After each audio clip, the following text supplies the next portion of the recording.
이재명 대통령이 주요 7개국 이른바 G7 정상회의에 초청받아 참석하기로 결정했습니다.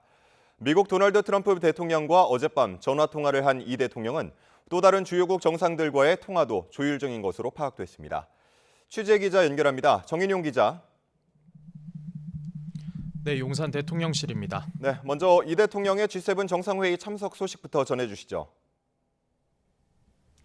네, 대통령실 강유정 대변인은 브리핑에서 이 대통령이 주요 7개국, 즉 G7 정상회의에 초청을 받아 참석하기로 했다고 밝혔습니다. 오는 15일부터 사흘간 캐나다에서 열리는 G7 회의에 자리할 예정이라는 건데 G7 회원국은 아닌 만큼 참관국 자격으로 참여할 걸로 보입니다.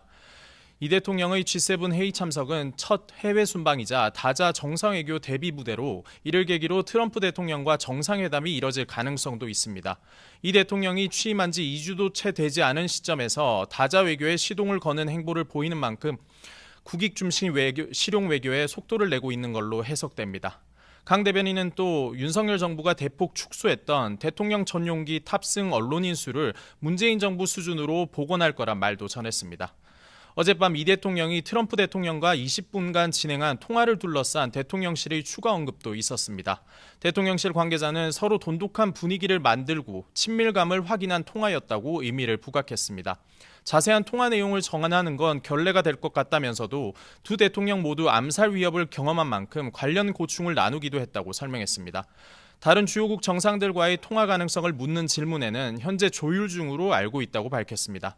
이에 따라 일본 이시바 시게루 총리와 중국 시진핑 국가주석 등 다른 주요국 정상들과도 조만간 통화를 가질 거란 전망이 나오고 있습니다. 네, 어제는 경제정책을 총괄할 대통령실 주요 인선 발표가 있었는데 오늘도 추가 인선 발표가 나올까요? 네, 아직 예정된 인선 발표는 없지만 연휴 중으로 추가 인사 배치가 있을 거란 관측이 나오고 있습니다. 대통령실 관계자는 기자들에게 주말 안에 인사 발표가 있을 거라면서도 대상이 내각일지 대통령실 참모일지를 두고는 말을 아꼈습니다. 앞서 대통령실은 정책실장과 경제성장수석 또 재정전략 수립을 위해 신설된 재정기획보좌관을 임명하는 등 경제 분야 인선에 초점을 맞췄는데요. 정무수석과 홍보수석, 민정수석 등 다른 분야 수석 비서관 임명은 이뤄지지 않은 상태입니다. 또 이 대통령의 1호 공약인 AI 산업 육성을 위해 신설된 AI 미래 기획수석도 공석으로 조만간 인사가 단행될 거란 예상이 나옵니다. 국무총리 외에는 아직 내각 인선 발표도 없었던 만큼 국정 공백을 고려해 장관 후보자 지명도 신속히 이뤄질지 주목됩니다. 지금까지 용산 대통령실에서 전해드렸습니다.